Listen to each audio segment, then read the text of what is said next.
Top quality और consistent performance के लिए सिर्फ सिल्वर पंप्स एंड मोटर्स, नाम याद रखना।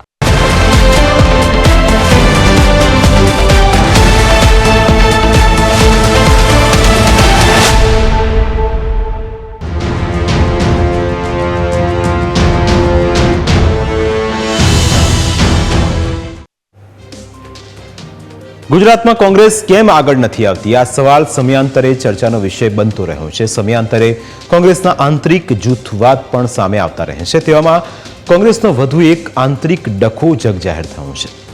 એક તરફ ગુજરાતમાં 64 વર્ષ બાદ અધિવેશનની તૈયારીઓ ચાલી રહી છે, ત્યાં ગુજરાત કોંગ્રેસના જ બે નેતાઓ વચ્ચે એવી બોલાચાલી થઈ કે જોનારાઓની આંખો ચાર થઈ ગઈ. અને બોલાચાલી પણ એવા સમયે થઈ કે જ્યારે 8 અને 9મી એપ્રિલે અમદાવાદમાં કોંગ્રેસનું રાષ્ટ્રીય અધિવેશન મળવા જઈ રહ્યું છે. લડાઈ છે ગ્યાસુદ્દીન શેખ અને ભરત મકવાણાની. કોંગ્રેસના અધિવેશનની તૈયારીઓને લઈ 4 એપ્રિલના રોજ પ્રદેશ અધ્યક્ષ શક્તિસિંહ ગોહિલની ચેમ્બરમાં બેઠક મળી હતી.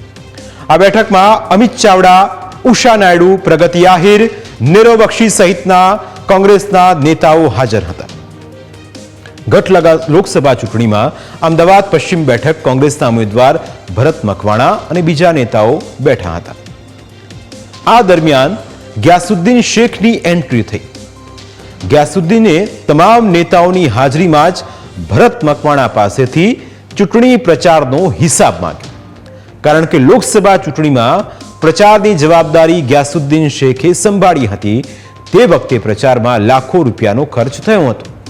મળતી માહિતી પ્રમાણે ગ્યાસુદ્દીન શેખે પ્રચારનો ખર્ચ કર્યો હતો, પરંતુ ભરત મકવાણાએ તેના રૂપિયા ચૂક્યા ન હતા. અને એટલે જ ગ્યાસુદ્દીન શેખે જાહેરમાં જ હિસાબની માંગણી કરી અને ભરત મકવાણા અકળાઈ ગયા. બંને વચ્ચે એટલી ઉગ્ર બોલાચાલી થવા લાગી કે એકબીજાને અપશબ્દો પણ બોલવા લાગ્યા. જોકે ત્યાં હાજર નેતાઓ તેમને શાંત પાડ્યા. આમ કોંગ્રેસનો આંતરિક ડખો બહાર આવ્યો. જોકે આ મીટિંગ વિશે કોઈને કોઈ જાણકારી આપવામાં આવી ન હતી ત્યાં સુધી કે તેના ફોટો કે વિડીયો પણ જાહેર નહોતા કર્યા. અને તેને લઈને કોંગ્રેસના નેતાઓથી લઈને કાર્યકરોમાં ભારે ચર્ચા જાગી છે. અને આ વિવાદ કોંગ્રેસના અધિવેશનની તૈયારીઓ માટે મળેલી બેઠકમાં થયો.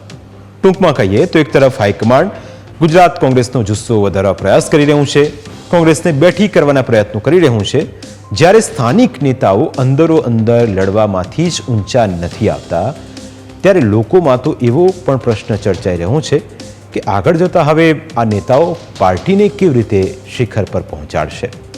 ખેર, સમયની વાત છે. રાહુલ ગાંધી આવે છે, સોનિયા ગાંધી આવે છે, કોંગ્રેસના દિગ્ગજ નેતાઓ આવે છે, અને એ પહેલા આ થવું એ ચોક્કસ કોંગ્રેસ માટે એક ચિંતાનું કારણ કહી શકાય. પણ રાહુલ ગાંધીએ પહેલા જ કહી ચૂક્યા છે જ્યારે ગુજરાતમાં આવ્યા હતા, અને તેમણે કહ્યું હતું કે અંદરો અંદરના ડખા જ્યાં સુધી બંધ નહીં કરીએ ત્યાં સુધી જીતવાની વાત દૂર રહી. સમયની વાત છે. સમયે બધું સમજાઈ જશે.